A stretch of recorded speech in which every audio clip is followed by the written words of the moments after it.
letting you in. Take a look at you and start to lose my balance. What am I falling into? This feels like something new. I've seen a lot of views, but they were nothing like this. The way you do what you do, I think you're something brand new. What we thought we'd do is invite Siemens now to get their take on this and to get their reaction. So absolutely delighted to have with us today the CEO of Siemens Smart Infrastructure Grid Software. Please welcome Dr. Sabine Lingham. Sabine. Thank you very much. Thank you. Thank you, and thanks for Pim for presenting that study, because obviously CEO of Siemens Grid Software is my life, and grids are as well. And being a tech company, we thought as a reaction, what better could we do than just fast forwarding and imagining what a world would look like for a grid operator in that stage towards the North Star. And I just made my life very easy and gave you a glimpse of what that looks like just now.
It's always nice to have a North Star a little bit more tangible and to know what it could feel like.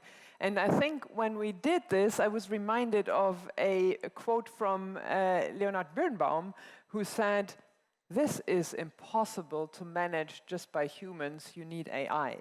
So this is where technology, where software, and where AI plays a big, big role in driving towards autonomous grid management.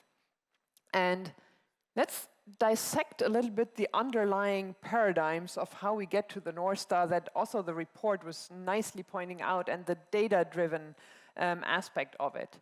So we're coming from a world where grid management was always thought top-down. Centralized generation, transmission, and then distribution, and that was how grid management was done. In this world that we've just seen a glimpse of, it's actually flipping it on the head.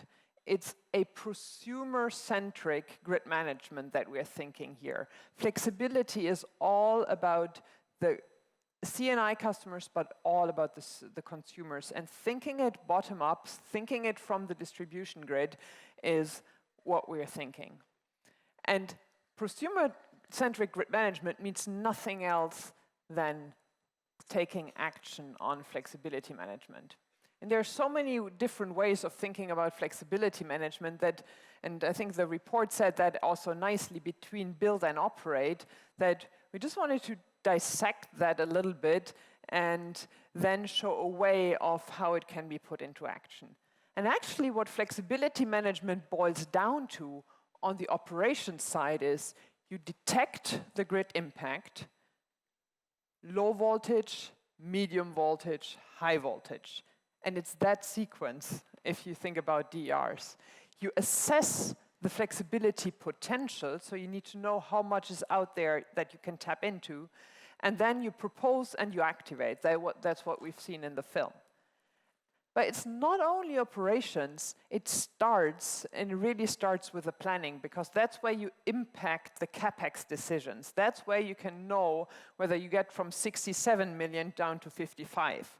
So again, it's detecting the grid impact, knowing which transformer has been overloaded over time, how many times, for what type of duration, understanding the flexibility potential with DRs that you can tap into, and then proposing non-wired alternatives already in your planning. And guess what? They're connected. And they're connected by data and by the digital twin. So the planning world and the operations world are connected by the same underlying representation of the grid, and the data that is needed to look at what has been planned is been operated, and vice versa. It's just a matter of time span, whether it's the daily planning or the annual planning cycle that you're looking at. So that's just a quick reaction, trying to put into practice what we've just heard from the report. And it's about unlocking value with every step on that journey towards that North Star. That's very important to me. We are going away from big bang solutions, large monolithic systems. We need to create value with every step, really starting by identifying the gaps, identifying the challenges, having the transparency in the grid down to the low voltage level, where the DERs and where the prosumers are sitting, the visibility to understand the root cause, understanding the potential, and then the optimization both in the planning and in the operations. And that's my 2 seconds of shameless advertising. We will demo the steps to get there with Gridscale X, and you will be the first ones to witness tomorrow our co-pilot for flexibility management. Thank you, and I'm looking forward for the panel discussion now.